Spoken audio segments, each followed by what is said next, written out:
Hey, Chris, you want to hear a joke? Hit me. So a man walks into a doctor's office, says he needs a cure for his depression. He's like, Doc, I'm feeling awful. Nothing I do is making this go away, you know? And the doctor suggests to him, the great clown Pagliacci is in town. Why don't you go see him? He'll cheer you right up. And the guy turns to him and starts crying and says, but Doc, I am the great clown Pagliacci. Good joke. Roll on snare. Everybody laughs. I like it. Now, which character in the original Watchmen comics said that? That's your bit of trivia for the day. That I won't know because I literally crammed that thing in for this episode. That was the wrong thing to do. Hey, the one thing I will say is that if you'd read it when I first recommended it to you 2 years ago, you know. I did. I just forgot it. Oh, okay. That makes sense. I've consumed so much content. There's a reason why I then. reread at least a certain set of books at least once every year. So I also do that, but that's not. It's unfortunately not on my list, and we can get into how I feel about the comic in regards to the show, and how I sort of have different opinions on both of those things. But first, before we get into anything, Dom, what are we doing today? Who are we? Well, I was Why about are we to here? say, we kind of jumped the gun there. We haven't introduced ourselves yet, but it is I. It was a good cold open, like nerd. Watchmen. It was yeah. So we're already giving it away. Yeah, so I am the movie help nerd. myself I'm on this back one. with my co-pilot, my faithful co-producer, co-everything, Chris Evanko. Hi, guys. And we gotta find a nickname for Chris you. here. I just realized. happy to be here. No, I like just being just the being dry Chris? guy. Yeah, I'm just Chris. I don't know, I've got the movie nerd, but that's been my thing though for a while. So fine. We'll think of something. I don't want to do it on air because nothing witty's coming to me. So, don't like I think the show we're about to talk about did so well. It didn't force anything. And so because of that, it felt natural and amazing. So we'll just let it come to us. Definitely. You know what I'm saying? And I feel like those initial criticisms should already set up the guys. We found one. We finally got something that Chris actually likes. That's not like something fun from over the summer. Chris. Yeah, true. What are we reviewing today? Today, we are reviewing a show that completely blew my mind and took me for a ride. So we're talking about David Lindelof, Alan Moore's Watchmen on Talking HBO. TV. Whoa, whoops. Got the wrong thing. Talking TV. Yeah, that's what I HBO meant show, to but say. we're talking about it on Talking TV. About it on I'm just trying to be TV. because this show that was so super smooth. That was great. That was perfect comedic timing right there. That's what that was. The thing is, this show is just so on brand with the subtitles being in the Watchmen font and the episode title cards being in the Watchmen font. So I want to title cards first and how badass those are. This show is so good. Spoiler alert, but this show is so fucking good that the title cards are some of the most badass things I've ever seen. It's that's awesome. just super creative, and to be honest with you, I don't know if anyone else could pull that style off because usually it really annoys me when title cards are sort of propped up graphics in a shot, but it really didn't take away anything, and sometimes it kind of added a second layer of thought. Yeah, these are the first title cards that I've seen. We've gotten some badass TV intros. In the past couple of years, but this is the first one that it doesn't need an intro because just those title cards have a story in and of itself. So I feel like we should start by prefacing exactly what it is that Watchmen, this specific Watchmen series that we have on HBO is, because for the longest time until I realized what was going on, I was very confused. But then that's why I'm glad I read the comic. I'm glad you were really on me to read the comic because you need it. Because the marketing didn't want to lean too heavily on that fact because they didn't want to drive a wedge like a lot of movies do. It's you have to be caught up on this book before you watch the movie. They didn't want to go that route because movie studios are usually very afraid to do that.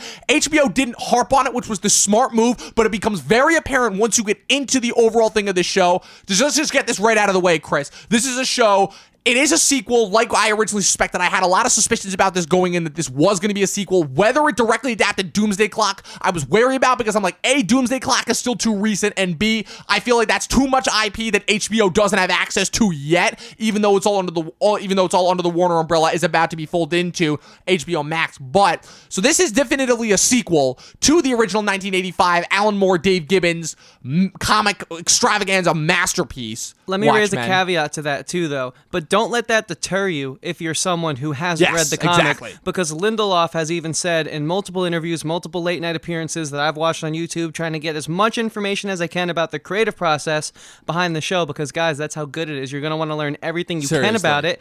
Go check out Pedopedia, which is a very cool ARG campaign that HBO launched, which is brilliant. That's a side note. I want people to know about that. But Lindelof said it's just a continuation. You don't have to watch the comic to enjoy and get the full effect from this, but obviously you're going to miss a level of intricacy and detail if you haven't read the comic. So that's on you. But you can enjoy it both ways, which is another amazing thing about this show. I'm glad that you mentioned that because it's definitely because I was trying to think of the situation because the thing I always go to with shows and whether I think they're going to succeed or not is this a show that maybe not with its first season, maybe not even with its second season, but eventually my parents are going to want to watch together.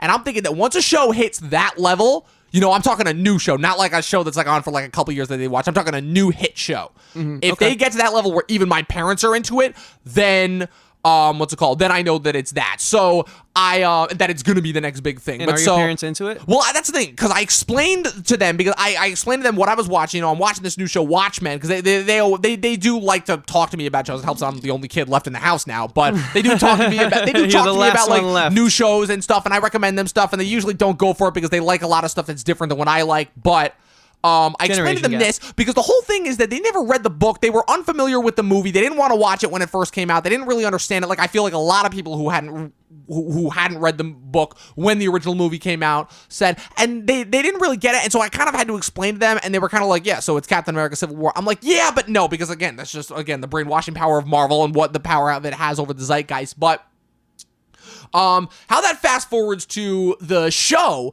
is, this is just such a unique show. Like, that's first and foremost. Yeah. I feel like I kind of skipped ahead over like a few steps. No, that's fine. But there, while we're talking about like introductions to the IP of Watchmen, I do have something to say before we definitely. I was just going to ask, like, Chris, what's your history with Watchmen? I'm talking even before you met me, even. Yeah. So I found out about Watchmen in the same era of my life that I met you. But it's certainly, if you're not in the fold, it's certainly one of the more obscure titles in the superhero genre, which we know obviously is more than just Marvel and DC. If you look at Umbrella Academy and The Boys and, of course, Watchmen, there are other superhero stories that sort of take the genre and spin it a different way. Yeah, definitely. And I feel like, again, we can thank the streaming services for that, because streaming services, how they've succeeded is taking all these niche properties that studios, for the most part, laughed at and making them these giant things that are, to me at least, more socially relevant than most of the movies we're getting. Yeah, I think streaming has given a voice to what we would call in the 90s the voiceless. If you didn't have a good sales pitch, if you couldn't go in there and sort of win your spec script, have your spec script win people over, or your pitch win people over, your show wasn't getting off the ground. Now there's so many more outlets to produce amazing shows like this one, like Amazon picked up The Boys, Netflix picked up Umbrella Academy. So the superhero genre isn't just limited to the major motion picture, Marvel or DC anymore, but I was actually not even introduced to the Watchmen through the movie. Of course, it was like I had heard about it when it happened. I was a little too young. I remember I sat down to watch it, and it just was a little over my head. I stopped watching it halfway through. It was just a little confusing. So then, so you would have been, what, 94? So you would have been, what, 14, 15 when that movie came out? Because it came out in 2009. I just wasn't, like, it wasn't the kind of superhero that I wanted to sit through as, like, a 14, 15-year-old. It was just too thought-provoking for me to really care about. Like, I that's not what I wanted from my superheroes at that point in my life. And so that's sort of why I never really, like, gravitated towards it until in college when I took a literary class and it was assigned reading, and so I had to read it, and I was like, wait, we're reading about superheroes right now? And then they're like, yeah, and if you don't have this book, you can go to the bookstore and buy it. And I was like, wait, I'm buying a comic book from my bookstore? And the professor's like, no. This is a novel, a graphic novel. So that is how impactful this IP specifically is. It has permeated through, not only has it breached a level of intellectual, prowess that most other superhero shows haven't, but it's being taught in universities. And so, yeah, in fact, my kind of reintroduction, like I'd gotten into Watchmen a little bit previously. It's one of what I liked about it is it was one of those properties that it took me a while to both get into, and once I was into it, I understood. Because the thing is that I didn't read the comic until after I watched the movie, because the movie, again, it was pulling to Zach Snyder, and again, when you're 13, 14, 15 years old and you see a Zach Snyder movie, forget, you know what, I shouldn't even say the movie, the trailer, because I will admit, the trailer for Watchmen, without any knowledge of what the comic is or what the property is or anything like that, the trailer for that comic makes that movie look like one of the most badass things ever. And obviously it's not, but it's funny because the thing that the Snyder movie got the most heavily criticized about, and I like the movie fine enough, but again, this is one of those things where it's like, I can't ignore this because this is a genuine fact, because is that tonally he goes the complete opposite of the comic, because the comic is all about superhero deconstruction. It's just at the point where it literally blatantly portrays most of its characters as just unlikable, awful people, versus the movie, which juxtaposes that with these crazy, over-the-top, super sped up and then slowed down, highly choreographed, Matrix-like action sequences, and to an ending that, in a way, is kind of smarter, but almost by accident, than the ending that we get in the original comic. But so I've heard that. I can't speak to it because I like I said, I sort of tuned out during the film. But what I can say is that, like, yeah, this was a little over my head the first time around, and I think that you can enjoy this show, but it's one of those shows that, like, you need to focus on it. But it's not hard to focus once you give it a chance and definitely let it in, because then you're just so those... consumed by it. But so there, I feel like there has always been, at least in my world, my scope, a lot of people who try it out and then quickly shy away from it. But it's one of those things like a fine wine, like you have to grow a taste for it. You have to give it a chance. And once you do, wow, it's a whirlwind. Yeah, definitely. And I found that getting into the comic, watched the movie a few times. I found the director's cut, which I found to be much better than the theatrical cut. I didn't hate the theatrical cut, but I watched the director's cut, enjoyed it a lot. Watched it multiple times, read the comic a few times, liked it, didn't love it. Took a comic book class my last semester of school where I read both that and another comic that of which I'm sure we will end up discussing on a later date. Mm-hmm. But got to read that again for the entire middle of my semester. That was an awesome class. Loved everything I read in it. And that one, it's like, I think that was the moment where I realized, kind of being in a class, studying it the way I would have, like, a novel back in high school, but breaking down and dissecting it and finally understanding what it was that made the novel so important. Like, not only just apparently to the comic book world, but to the world in general. Again, it's like you said, it's a comic book.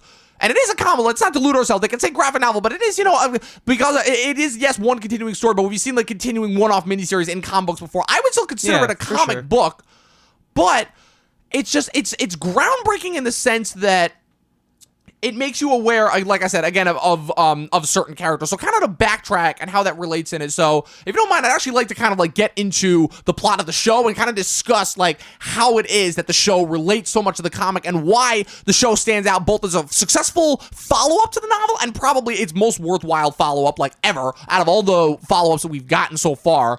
But also kind of how just the world, it reflects, and again, it continues what the original Watchmen was doing so well and continuing so well. So yeah, I think we're there now. I think that we've painted sort of enough of a picture, because I think you need the context, because this is sort of, I don't know any other comic that's being taught in the classroom that's not just specifically a comic book class. Right. Like this was taught to me in your standard 101, 102 college core curriculum. So I think that's important to understand. Yeah. But now let's discuss and dissect what we've come here to talk about, the TV show adaptation of Alan Moore's Watchmen. Yeah, definitely. So the interesting thing about it is that the show, without the thing I like about the opening so much is that it's one of those shows that tells you immediately what it's going to be about without telling you immediately what it's going to be about, because we open up in the middle of an event in American history that is largely forgotten, I would say, in a weird way. I'm actually kind of shocked. Like, even going back to what's it called? 7th and 8th grade history class, which I believe is where I heard about it the most. It hadn't been taught to me thoroughly in the classroom. We At least not enough to leave such an impact. 1921,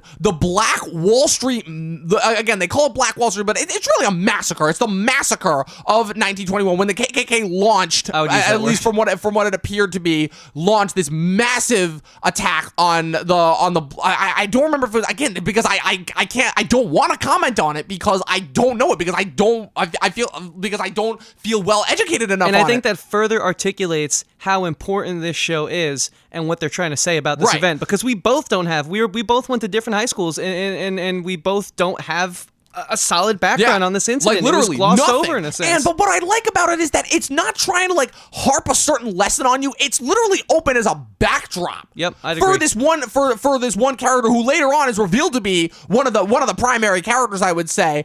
And we see this little black kid watching this movie theater. It's an old black and white movie about a character, I believe it was Bass Reeves. And again, how it roots kind of in a way, continuing what the show is about, rooting its origin, the origins of superheroes themselves back in cinema. So even that is already breaking boundaries. So we see this one black kid. He's in a theater. The massacre's going on outside. His parents get him out of there. The whole reason why he's there, he explains, is because his mom, back in, this was the 20s, so black and white era of filmmaking, played, what they would do is they would have the film playing, but the films would have no sound. And so they would literally have somebody playing the piano in the theater like a live performance. And so you see this little black kid and his mom, who is the piano player in this instance, getting rushed outside by a guy, run to a wagon, typical like underground railroad scene. They're passing the papers, whatever, begging, don't care, leave us, just take our son, and then you just see like this wagon racing out as you just see like probably one of the most horrific acts of violence that I've seen like on screen just yet. And this is before we even get into the main events of the actual world itself, because the comic, the rest of the show takes place primarily in 2019, takes place 34 years after the comic, but right away in the pilot, it sets up, it still does take place. And the interesting thing too is that it also makes the very opposite choice of not taking place in a major city. It goes, and it's still in Tulsa almost 100 years after the original incident. And we open on Regina King and the current world that we are living in, which is, again, how they use the incident in order to set up this world is even more fascinating in and of itself, where it's a world where the cops have been forced to put on masks in order to protect their identities from this terrorist organization called the 7th Cavalry that has seemingly been formed in the wake of, again, this is our first hint that's connecting us to the original comic, Rorschach's journal being discovered by the New Frontier at the end of the original comic, and assumingly being read by this crew and inciting this crazy, like, white race riot, as supposedly. But to that point, and I just want to, like, articulate to anyone who, doesn't understand like the impact, because I think you're doing a great job describing it. Like, yes, it's 100 years later, and it's the reason why it hit me so hard as to the fact that they stayed in Tulsa, because at first I was like, okay, well, why are we still here? But then you quickly realize because not much has changed at all. The players have changed, but the game is still the same. The players, the sides, the stakes of what's at stake has changed, but the overall, like, that inner struggle, that, like, has pretty much remained the same. And you're going to think, okay, cool, that wasn't, like, that deep. I could have gotten that, like, wow, like, great commentary. But no, it's important to say that because it's, you want to, you hear from like politicians nowadays, like, oh, we're working so hard to change things. We're doing all we can, but you never focus on a place like Oklahoma, right? We're always hearing about like the coasts or the big property of anything that you heard that took place in the Midwest, let alone Oklahoma. Right. We're always hearing about like the big swing states, but you're never focused on like, the other side of the story. And that's why I think this does such a beautiful job of creating a dichotomy that is like, inescapably important and compelling the entirety of the series. So Dom, we're talking about the cavalry and how they sort of came in, and you were painting a great picture for us. So please resume. I just needed to let everyone know that really hit me, and that's when I knew I was all in. I knew I was all in from the first freaking like part of the first episode, guys. That's how incredible this is. Right. Well, the other thing too is, like I said, before I get into the rest of kind of breaking down the pilot, what I love also is that Lindelof, just in the first episode alone, again, I gotta give credit to Lindelof where it is due, because I was one of those guys, again, I know Lost is one of your favorite shows ever. I only made it through the first 3 seasons, but I liked what I saw. I've heard Leftovers is the greatest thing since sliced bread, but this is really my first major experience outside of the movies, because again, my only real experience with Lindelof has been the 2 absolute god-awful screenplays that he helped write, which I don't blame him one bit for, because he really didn't get to stretch his muscles at all. But this shit right here, what he does, paying tribute to one of the greatest things that I've ever read, making it his own, and continuing it in such interesting ways that continue to expand upon the world. Like, he literally, so much of this is show don't tell, but in a way that feels like it's expanding. Like, I literally feel like I'm dropped in the middle of a world. Like after 2 opening sequences before we even get to Regina King and kind of establishing her thing, before you get into her character. Like, the squid falls. Like, I watch something, and I see fucking all of a sudden they gotta stop because there's daily weather alerts in order to protect them from mini falling squids. How that ties back into the comic. The 7 cavalry was already cool enough, but that was only the thing I'm like, okay, I think I can understand how this could happen, and this is kind of cool, but I need to see a little bit more, just like, oh, Rorschach unintentionally inspired a extreme right-wing, racist group that's basically the KKK reborn. Okay, I need to see a little bit more something there. And even what they do with that, as revealed later on, is to be revealed to be super interesting, especially how that ties into everything. So, Chris, there's a million different things that we could break down about here because there's so much shit that happens, not only in the pilot, but in the rest of the show. But I guess my question to you are, because we spent 20 minutes so far in this podcast, and I don't know quite how long you want to go for this. I'm willing to go all night. But what are your thoughts on Watchmen, HBO? Yeah, so I think like a reason why it's been 20 minutes, because it surely has not felt like it's been 20 minutes, is because it's just this show used eggs as the analogy, but I think that was the wrong food, because to me it was an onion, in the sense that no matter how much you peel back, there's just another amazing layer to throw in your dish to enhance it, and it just keeps going. And so that's why I think it's so hard to dive in. But you know what? To answer your question, I'll dive in. I really liked it, man. I thought it was pretty on point, because one of the things that I really found myself thinking was, how are they going to top next week's episode? I mean, how is next week's episode going to top what we just saw, right? And it did time and time again. And even though that B story of I can never say his name right, Ozymandias. Ozymandias. You can just call him Adrian, like everyone else did. Like, literally, no joke. Watchmen is one of the few comic properties where I prefer calling them by their real names than I do their superhero names, with the exception of Rorschach. Yeah, it was. Yeah, that's a mouthful to say. Yeah, that's a whole thing in and of itself. But yeah, so even though the whole B story of Adrian took a little while to unfold and to sort of come into play, and for him to become really a key character in that climax, that finale sequence, I didn't care. I could have just watched him fucking around on that moon, and that could have just been it, because even the little things in this show are so perfect. The match cuts, man, the way that they were able to say a word, and then you're like, oh, okay, that was the last word, and now they're panning somewhere, but oh my god, they pan from that word to the physical object or the sky, and like just the way everything matched and lined up, the thought in this filmmaking. I need to watch this again. Like I told you, I'm going to watch this again literally next week,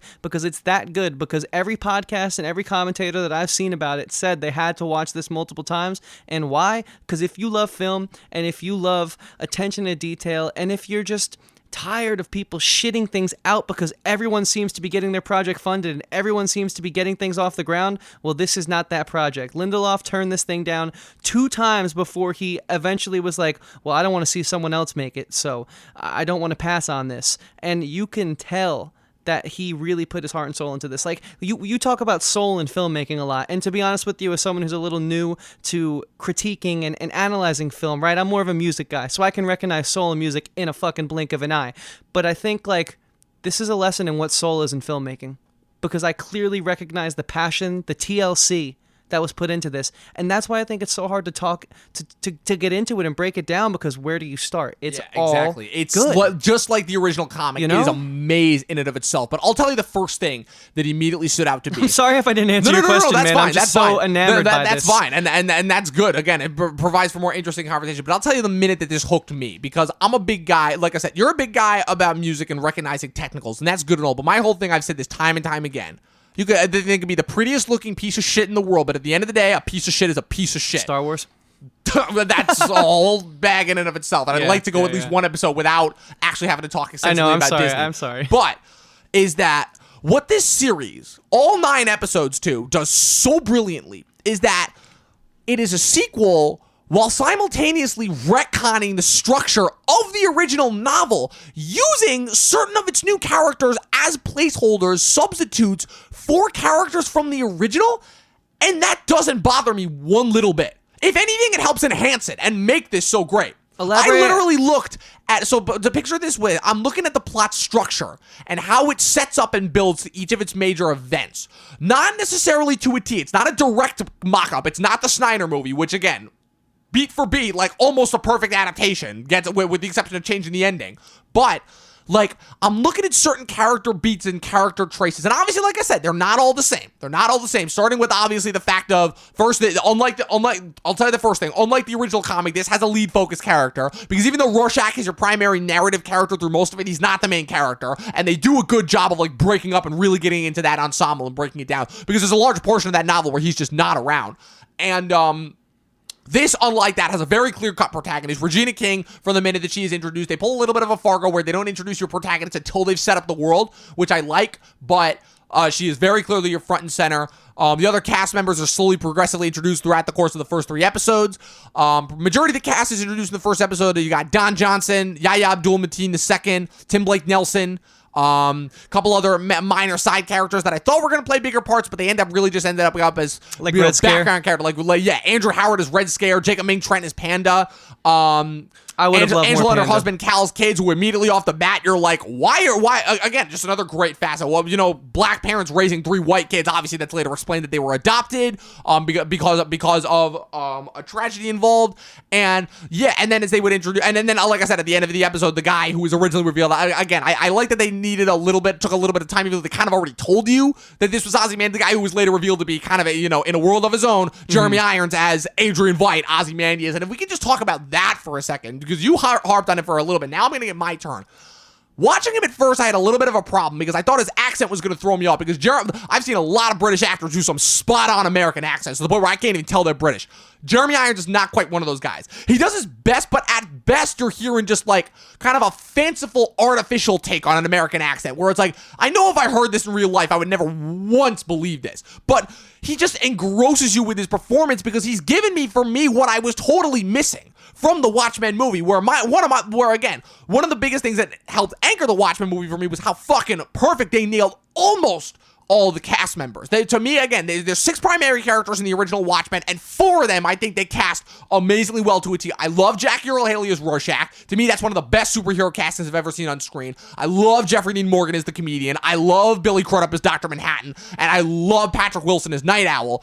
Can't fucking stand Malin Ackerman or Matthew Good as Silk Spectre and Ozymandias, but Jeremy Irons in this show, seeing a much older Ozymandias, gives me, because he's not even playing the same character that I knew reading in the comic and watching in the movie. He gives me something that is so vastly different, but he gives me everything that I was missing. The thing that made me fall in love with Adrian at first in the comic, the thing that gets you so invested in him, is the fact that he seems to be at least the most stable and the most likable out of all of them, which is probably why he's given the least amount of screen time, but you see my point. Yeah, I know what you mean. So with all that being said, going back to like how you place like individual characters, like to me, the characters of Judd Crawford, portrayed by Don Johnson, and later on who was revealed to be Angela's grandfather, Will Abar, portrayed by Louis Gossett Jr., are to me kind of both simultaneously fulfill the roles of the comedian in different ways. Dr. Manhattan obviously is revealed to have a part in the show, but for a majority of the show's run, you don't even know that he's going to be in it. The Lady Trieu character is very clearly supposed to be Ozymandias, as is revealed near the end of the show. She has a direct connection to him. They bring back the original Laurie Blake, portrayed by Jean Smart, which again, I'll get into that in a little bit, why I think that's brilliant casting right there. But again, for a majority of it, for me, and again, the thing that made me enjoy Angela so much, and Regina King's performance, is seeing that. I feel like, again, similar to what I got with Jeremy Irons as Ozymandias, I feel like I was getting what I was missing from Silk Spectre, which again is kind of an addition to the original Silk Spectre character, because the Silk Spectre character in the comics is a very unlikable, shallow character to begin with, because she's supposed to be a portrayal of all of the negative elements that afflict so many female superheroes in typical superheroes fashion. But by doing that, he kind of pulled a Moana in that he was just kind of embodying all of the tropes that he was trying to deconstruct, which kind of made Laurie kind of a damsel in distress that really, if you think about it, didn't contribute a whole lot to the story. She's a very passive character that shit kind of just happens to. And so seeing both her, the original character of Laurie, now taking her dad's last name, Blake, as opposed to her mom's last name, Jupiter, take a more active role, but also see Angela kind of as her successor in a way, that was refreshing in and of itself. And then rounding it out, you got Tim Blake Nelson as Looking Glass, who is introduced as a mysterious character, but then you get a big focus on midway through the season is, for me at least, our new Rorschach, albeit a lot more mentally stable. Yeah, no, so I couldn't agree more with like the casting, really, because we could talk all day about the filmmaking and the expertise behind the craft and the set design, but I think that that would be a disservice to really dive into that. Not saying that that wasn't incredible. I mean, it all has to work together to make this show something that we're both so in love with. But at the end of the day, I mean, this is very much, and as most superhero titles are, it's about the characters. And specifically when you see them go from the comic to the screen, it's about the embodiment of the characters and the way that those characters are brought to life. And now I can't speak to the original movie because, like I said, my memory of that's a bit foggy, but what I can say is, as someone who's read the comic twice and someone who's now seen the television show once, I almost like the TV show more than the comic, although I know the comic is legendary literature, and so I'm going to say that that's a little bit of like the buzz that I'm riding, the high that I'm riding right now, having just completed the television show. But I mean, at the end of the day, they both hold water equally, and I gotta say, man, like you it's amazing to see how this cast brought these characters to life, specifically Regina King. I mean, God damn, what a performance. She was put through the ringer in this entirety of the show, you know, and we got to watch sort of like the story from her eyes for the most part. I mean, of course, you had the one episode with Looking Glass, which I thought was amazing. He was my second favorite performance in the entirety of the show. It hurt me that was my favorite episode, hands down, and then it got followed up by the wallow-up that was episode 6. And I'm like, motherfucker, it's like, it's one of the first times ever where I'm like, the show is for once topping itself with every subsequent episode, and I'm pissed because it constantly takes away. It's like, damn it, I want to make up my mind in terms of what's absolutely the best. Well, let's dissect that. What are your thoughts about season 6? Because I wouldn't call it a wallow-up. I mean, episode 6, it definitely hit like a slight lull. But why would you use the word like wallow-up or you know how you just described well, just because the whole thing of like I was so wowed by episode 5 and what it did.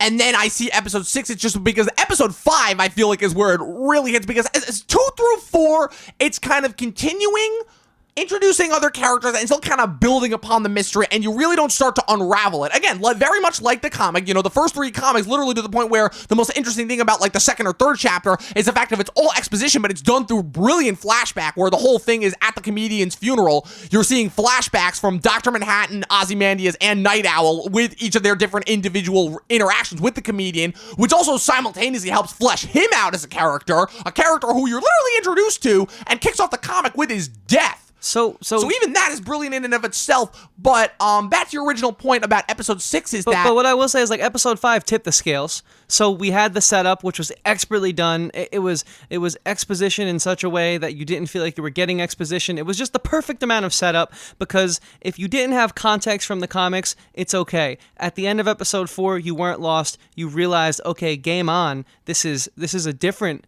version of Watchmen we haven't seen yet. And so episode 5, something needed to happen, and it did, and I thought that's what they did right. But I also liked how episode 6, right, correct me if I'm wrong, because you know I get things confused, that's when she takes the pills, the nostalgia and sort of pills, and she goes through her grandfather's memories, and you see, in another brilliant facet, again, kind of mirroring what I like so much about the comedian flashback. Not only that, but also later on the flashback reveal, because this is the section from the comic that the show was emulating, again, kind of how it's borrowing from the structure. The section in the comic and the movie where Dr. Manhattan and Laurie are on Mars, and he's sifting through her memories as she's trying to convince him to come back and save everyone. And through that sifting, she ends up discovering that the comedian is her father. Mm-hmm. Through a second consensual sexual encounter between the comedian and her mom.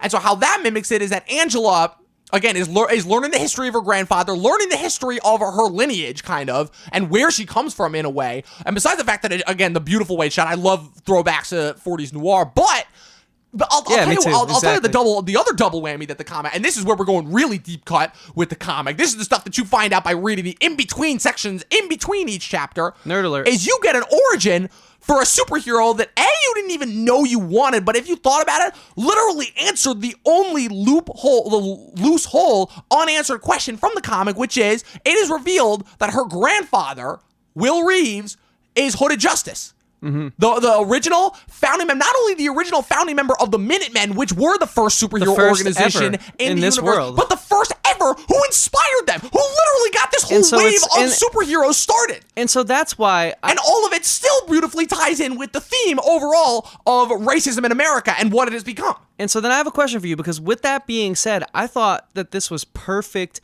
placement.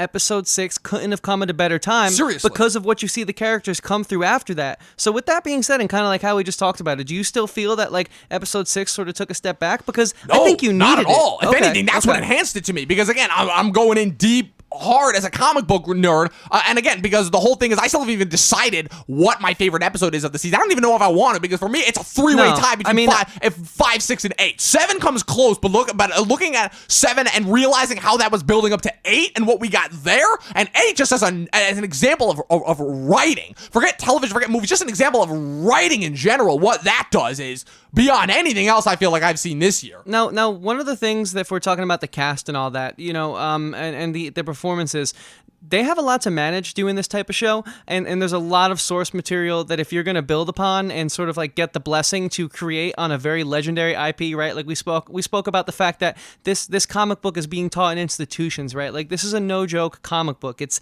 more than a comic book, okay? It's a legendary piece of literature in modern literature. And so with that being said, you have heavy shoes to fill. So you better make sure that everything is calculated, everything is precise, and more importantly, every character has a purpose. And I think for the most part, they all serve their purpose, especially, and I think we should move now to almost being a little over halfway through this. We're sort of like working through. We've talked about the beginning. We've talked a little bit about the middle, but I was waiting for every character to sort of get their moment and have their role in the ending of this series. And I thought that for me personally, there wasn't really a mistake that comes to mind. And I honestly thought that everyone got the perfect amount of screen time while still being predominantly centered around our main character, Regina King. And so, Dom, am I just drinking the Kool-Aid too much, or is it okay for me to just like not really have a bad thing to say about the way they wrap this show up? And that's fine, because it's funny that you mentioned that, because I feel like this isn't me. It's funny. Because it's the most positive I think you've been about anything on this podcast since we started. But just kind of backtracking a little bit and how it factors in, I famously said that episode 9, after I watched it and finished it, I was like, okay. I wasn't quite sure. It was probably the closest that I had to feeling about the first 3 episodes since then, because like I said, I'd been on that train of episodes 5 through 8 to me are like perfect. Almost damn near perfect as far as like a consistent trek of like amazement. Episode 3 was kind of what launched that, but you had a little bit of the backdrop of episode 4, which I felt like was really the last explaining things episode that we had to go through. I agree. Also, the fact that episode 3 still has the only unresolved thing on screen from the entire show happen on, which is the mysterious lube man, although that is revealed, of course, to be Agent Dale Petey, but that's not revealed on the show. Yep.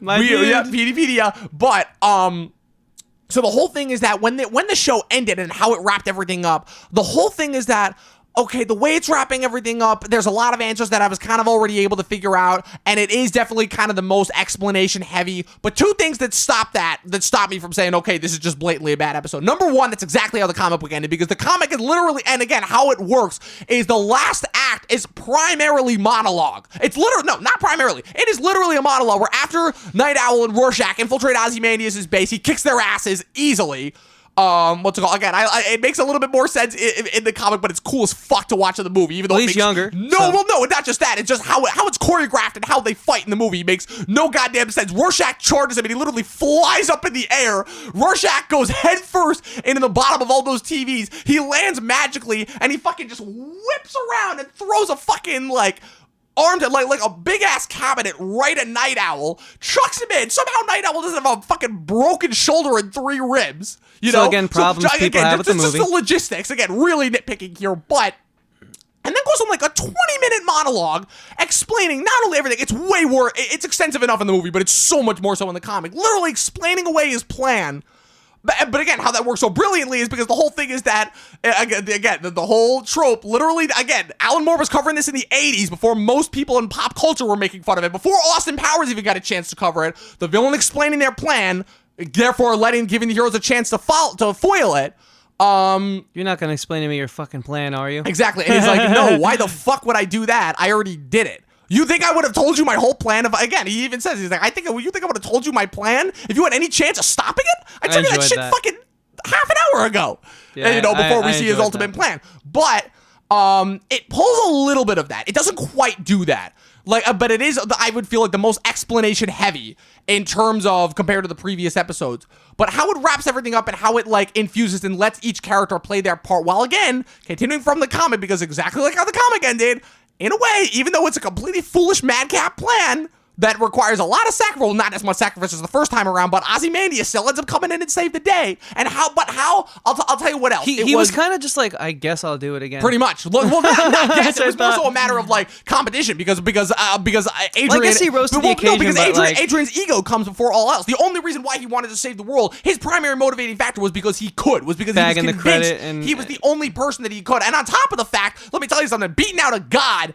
A fucking god in terms of being the savior of the world. Definitely, we'll do a lot for a man's ego. Especially a man who has already christened himself the smartest man on the planet. I like that, beating out the god. I like that you brought that up because, for all that we see that is good from Dr. Manhattan, there's still just as much wrong. The thing that I find so compelling about his character is the fact that, yes, he's a god, but I think that if he was given the choice, he would never have taken that mantle because he, as they say multiple times, he didn't do enough.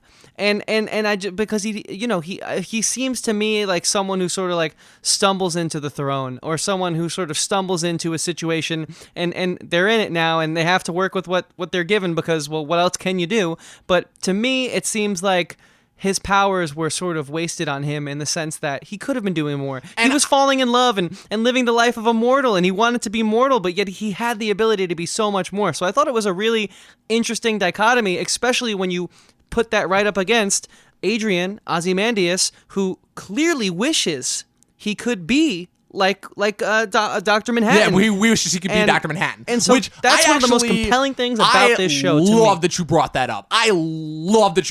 Because that is literally something that has been brought up so many different times to me, and I never really thought about it this way either, but when you think about it, it's like, yeah, it's funny, I literally made this as a joke to my comic book professor when we were reading Watchmen, when we got to the Manhattan chapter. I think this is chapter 4 where he's on Mars and you're seeing his entire past, but you're seeing it how he sees it floating through fragments of time, but it's still told so compellingly. It's one of the most compelling nonlinear stories I've ever seen told. And literally, I made this joke to my professor where I'm like, yeah, Dr. Manhattan is indecisive. He has all this power, but he doesn't know what to do with it, and he just wants to sit and contemplate it rather than actually taking any action. Dr. Manhattan's not a god. He's a fucking millennial. And, like, I made that joke. Oh, my God. You cracked the goddamn code. Alan Moore was so ahead of his time. Now that I think about it, and now that I'm seeing it in a different capacity, because don't get me wrong, I love Billy Crudup's performance, but Billy Crudup definitely does hesitate a little. Billy Crudup's performance in the movie does hesitate a little bit more so on lofty and ethereal, which is a trait that is used to portray a lot of godly figures in media. But what I like about, again, spoilers, Yaya's performance, because as it is revealed in at the end of episode 7 and throughout episode 8, Angela Abar's husband, Cal, is revealed to be Dr. Manhattan in disguise, as he chose to live as a mortal after he randomly asked her out on a date, back in the late 2000s. Playing games as a god, going on dates as a god. As is introduced in episode 8, titled A God Walks Into a Bar, but, it's spelled, A-bar. Anyways, wordplay. But, which, again, can I just, because I want you to keep going, but, like, so we really don't get Dr. Manhattan as we know him until about episode 8 in his full form, in his blue form, superhero powered god mode form. And so, they had to address that in a way where they're introducing something new to what is, speculated to be a limited series to the very end. Hopefully. Coming close. We'll talk about that in a minute here too. Coming close to the end of the finale, you have to introduce a whole new level, a whole new layer of world building. Your penultimate episode. You're in your penultimate episode. You have to now introduce. You got to answer everything and pay it off in the biggest ways, usually, especially if you're HBO. A new player who can do things exactly with time and space that we have not seen yet in this show. So we've established everything up until this point, and then you add something like that we haven't seen yet. Right. That's true. But I'm just, I'm talking about where we're at in episode 8 that we know of. And so I gotta say that we could have easily had another Lindelof Lost thing where season 6 of Lost introduces so much that was not answered. I know you haven't seen it, but that is what happened for the most part. Yeah, well, it's funny that you mentioned it because I actually do want to bring it back to Lost and how, in a way, episode 8 actually was capitalizing on his biggest missed opportunity that everybody missed in Lost, but So you would think, you would start to get nervous and sweat in your seat a little bit because you've just been enjoying this ride so much until now. But if you're a Lindelof guy like I am, things go wrong and you don't want to see them go wrong in this. And so they did such an amazing job of explaining his powers, the way that he perceives time and space as opposed to her. And just, there was no confusion. Like, there was nothing left on the floor in this show. It's one of the... Every step of the way, you needed to think and use your brain because it wasn't told to you. But if you looked for the clues and if you paid attention, you were rewarded with time and care. TLC. It's one of those shows where where you have to be paying attention because it's the type of show that will reward you for that. And so going back to Manhattan and how he's introduced and everything, one of the things that I've always loved about Dr. Manhattan is, like you said, the fact of he literally is the idea of the perfect hero, and that it's literally the gift of immortality and godhood, literally being able to bend space and time to his will, pretty much, teleporting, anything that comes with pretty much omnipotence. Gifted to a man who, quite frankly, again, would be the last person you would expect. A German immigrant, son of a watchmaker, who pushed him into quantum physics because that was what the direction that he saw the world going in. Regular family man, met who he thought was going to be the love of his life. Then this horrific accident happens. Everybody thinks he's dead. Next thing you know, he reappears as a god. No longer is John Osterman. It's Dr. Manhattan. And Moore pulls a very interesting thing in that, with Manhattan, what he chooses to do is he chooses to take the idea of what if Superman just got tired? Not if Superman went evil, not if Superman, all that other bullshit. What if Superman just got tired and was sick? What if Superman, if you had the ability to literally hear everybody's cries on Earth and know that even with all your power, literally being able to see time simultaneously, like past, present, and future, all happening at once, which already sounds like an absolute burden. Imagining just being able to think, contributing, again, pushing your entire species forward three decades worth, because they have flying cars in the 80s, as electric cars introduced in the 80s. Again, that's a whole contributor as to why Night Owl, a big contributor as to why the second Night Owl retired. But but you're still a regular human being underneath all that, Or at and least you're still in be. love, and you still want to bang girls, Fucking, again, you're still a human being. He goes for, but again, because it's all that expectation, you have that expectation of godhood on you, and so it crushes you to the point where when you see Dr. Manhattan 30 years after the ending of Watchmen, when he claimed that he was going to go off and create life and that he had been inspired to change, where do you see him? Back fucking around, just wanted to go back to being a regular guy, and this time it cost him. But what I like about it and how they perceive it is, besides Lindelof's overall just understanding of the character, he pulls in episode 8 again. How the fuck he pulls this off, I have no idea. But episode 8, like I said, episode 8, that's the penultimate episode. Usually, at least from what I've seen in a lot of HBO shows, their penultimate episode, 11th episode if it's a 12 episode run, 9th episode if it's a 10 episode run, whatever. We've gone to Game of Thrones is probably the best example. We know the format where episode 9 is your gangbusters episode where all your shit happens, all pieces are in place, and then whatever happens in the finale happens.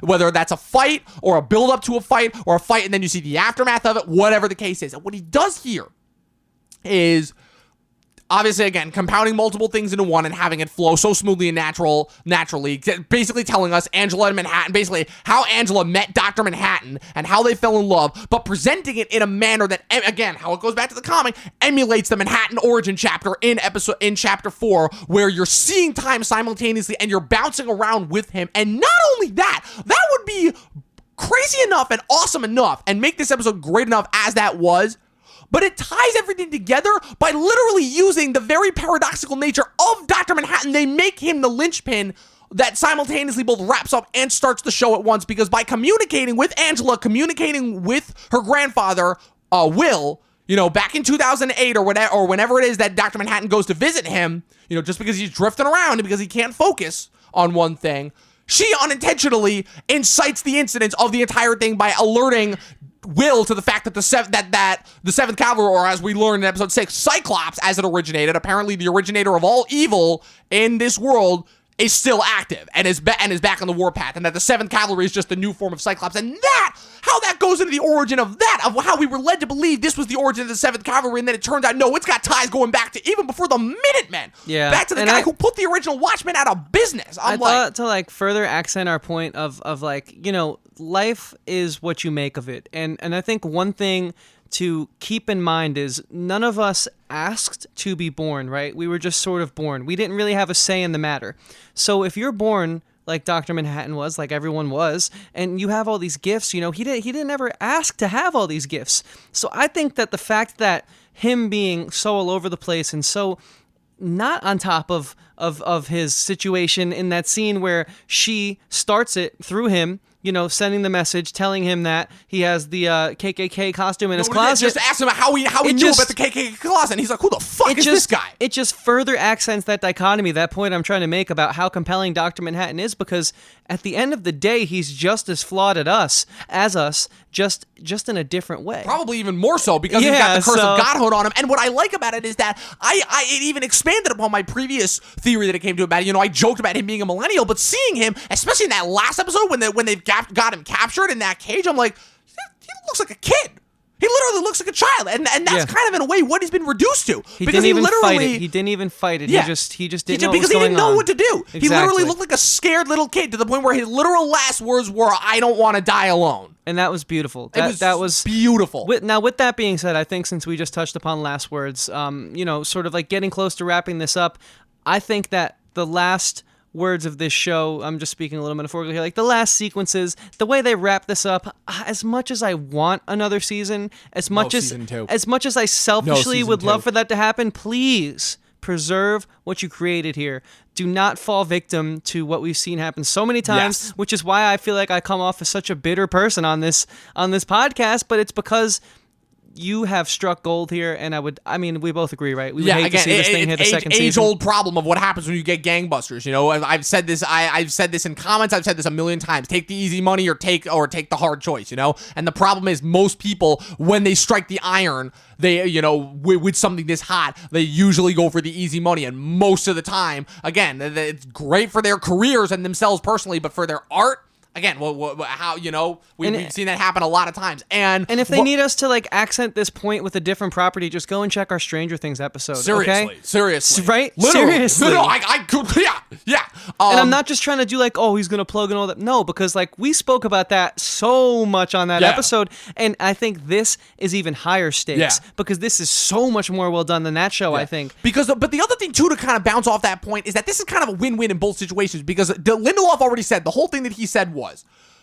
Because he said this a few times. The whole thing that he said, and I like what he said because he was very smart about his word choice in all the interviews pre the show, is that because everybody, of course, was already asking him about season 2, before the show had even started. I think at the pilot, he was like, "It's Watchmen." And he was like, "I don't know." He was very specific with those words. He said, "I don't know about season 2." He said the whole thing was that he wanted it to be self-contained, similar to the original comic, but he wouldn't necessarily say no immediately to season 2. And the whole thing that he's saying now is he's sitting down with the directors and the writers, and he's saying, okay, let's consider this and do season 2. And of course the cast wants to do a season 2, but that's not news. Of course, the cast, and they were so good. Yeah. They deserve it helped but that for once they were probably doing a job that was more than just a paycheck, that they could actually like contribute something to. But well, still probably being a nice paycheck. But I know exactly what you mean. But how this is a win-win is Lindelof is not a stranger to this situation. He's a pro. He's an old pro when it comes to television, and he's an old pro of having to deal. He's a victim almost of this situation. Literally a veteran. And to the point where we know about his initial struggles with Lost, with the fact that he wanted less episodes, and the studios forced the 25 episode count on him, which is kind of what dragged down Lost and made it a little bit of a ratings plummet in the Thank first God half. for the writer's strike. I mean, that's the only reason we got the 15 episode seasons. But. So with that, there's that going for him. But it's also a situation of where, regardless of whether he does season 2 or not, he's getting offers from studios, regardless, Yeah. And HBO, even if he says no, I think this is like their hottest button property they've had so far since Game of Thrones ended, and they're not letting a thing like this go to waste. So regardless of whether he's on or not, I think there will be a season 2. You know what I could go for? I could go for like a Minutemen show. Bring us in the past. Which is funny because we're kind of already getting that, which again is just kind of them with Damon Lindelof kind of sticking up a middle finger at Ryan Murphy, which I love. And to the point where he even uses an actor that's popped up in the last couple seasons of American Horror Story to play that version of Hooded Justice, which is hilarious to me. But it's just like, oh my God. Because they left some cliffhangers and some open-ended ways you could take it, but to me, if that's a foundation they're building off of, no thank you.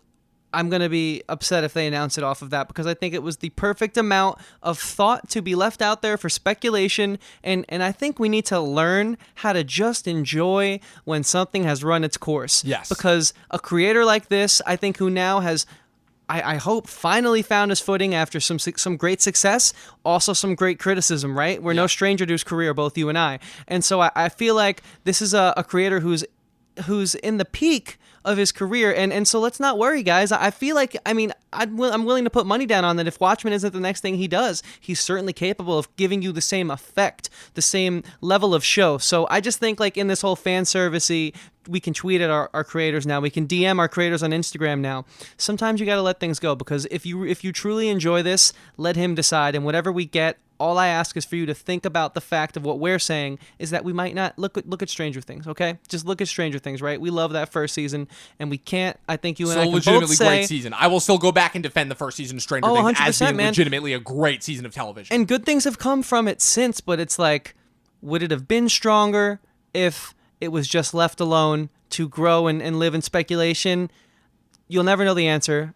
I'm on the team. I'm on the side of saying yes. Yes, it would have. Yeah, and it's funny that you mentioned that, because kind of to bounce off of that with the season 2 point is that of all the people and all the creators who I was looking forward to future projects from, Damon Lindelof was the last person that I would have expected. But let me tell you something. After what he pulled off with this show, and I'm very impressed. I want to give a shout out to all the writers and directors that he got from that. Nicole Cassell is a name that I saw pop up multiple times. Frederick E. O'Toole, who I know is the guy who directed the finale.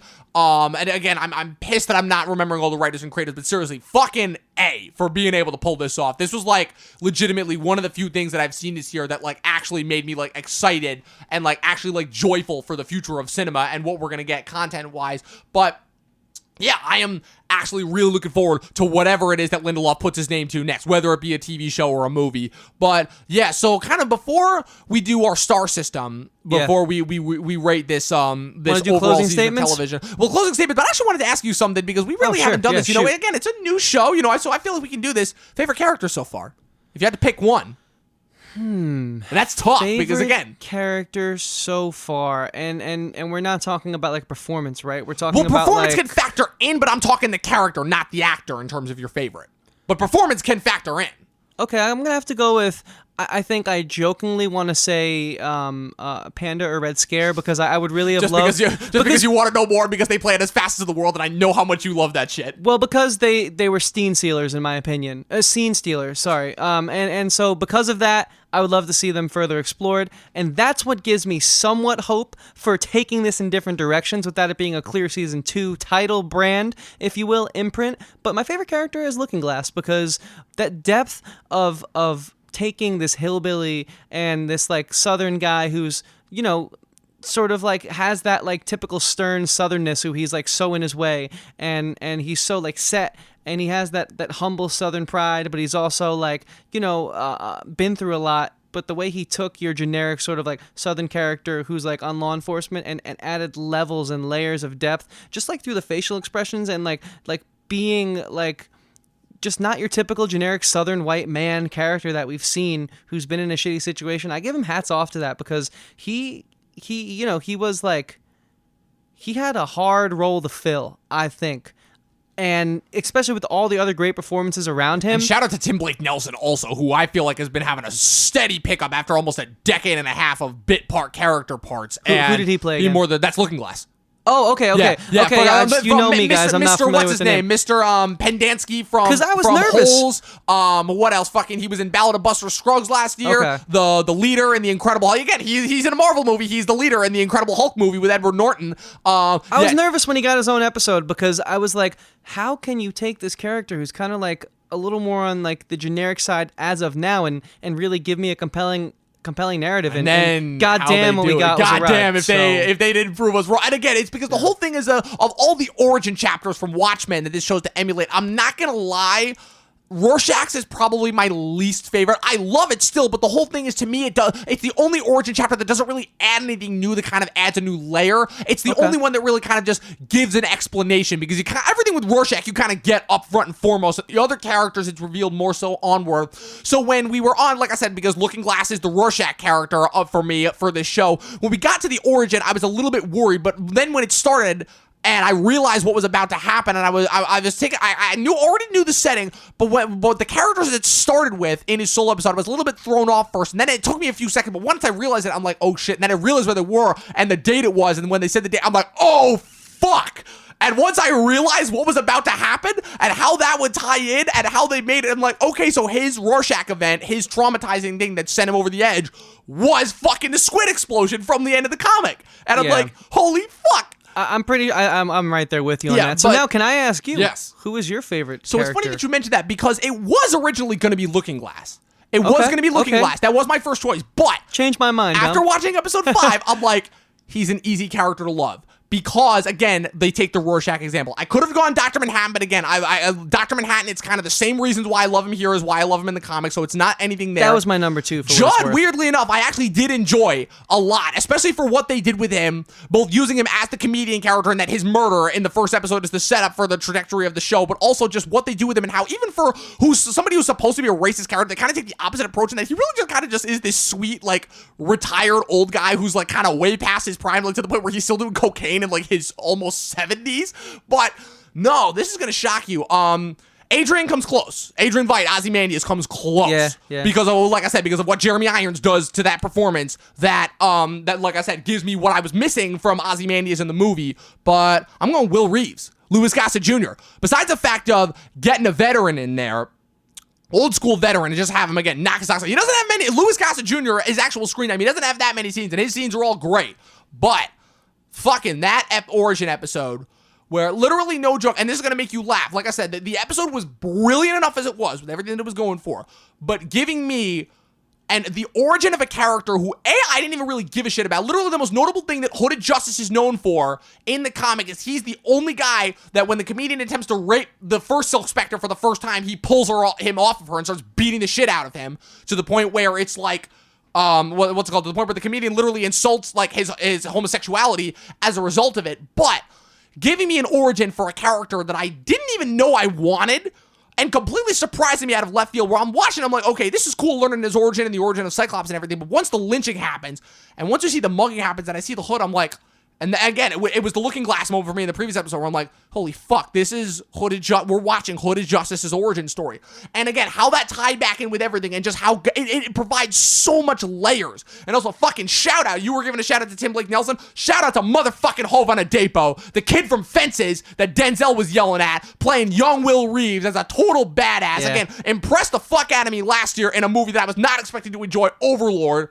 And completely crushing it as young Will Reeves here, blending fully into that setting, bouncing off of the fucking smarky asshole from Shameless as Captain Metropolis. The only thing I'll say about that episode that for me was the one that I didn't like, his homosexuality. I will say that is the only moment in that episode that feels, okay, this is only thrown in because this was in the comic, because we know this is an element of his character from the comic. You know, but that was it. That was a small gripe. Okay. And yeah. And if that's your gripe, so yeah, Will is my favorite character. If that's your gripe, I think that it's time to move on to ratings because I'm curious to see if that's like one of your only gripes, like what kind of star rating this gets. So Dom, I mean, I just got. You gotta go first. You gotta go first. I gotta go first. You gotta wind me up for this. All right. So I guess like a closing statement is when I can hear something sonically and I know it's Trent Reznor before I look it up afterwards. Shit, I forgot we didn't even talk about the score. And I'm not only like happy that it's Trent Reznor, but I'm like, oh my God, like I'm even locked in from an audio standpoint. I can't take my ears off this screen, let alone my eyes. You just know you got something special on your hands. And so I think like, man, what do you think about I don't want to be that guy that gives it 5 out of 5, but I'm gonna say it came close, 4 out of 5, because it wasn't perfect. But for me, this was goddamn the best television show I've seen in a very long time since Leftovers. I'm putting my money on that as my show of the decade being Leftovers.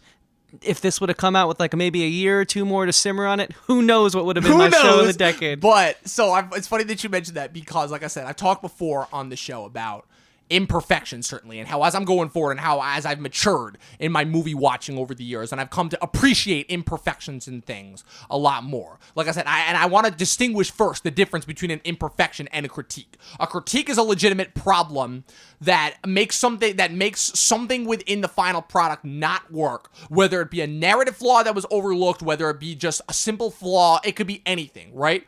An imperfection is something that may not necessarily work for the vast majority, but there is at the very least a reason for why it's in there, and it's something that I can at the very least appreciate, even if I don't agree with or enjoy the choice that is made.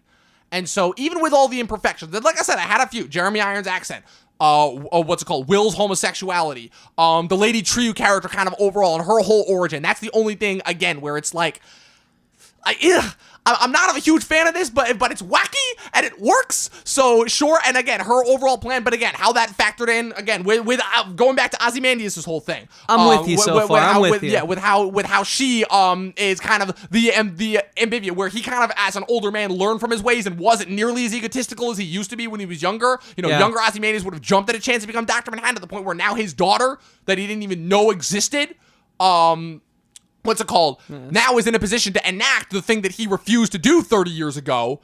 And, but how all of that builds into it. And how, again, what Lindelof managed to pull off. Again, a sequel, a remake, a reconstruction, a deconstruction, whatever you want to call it. And those both work. Yeah. Is it a miniseries? Is it a continuing series? Is it cinema?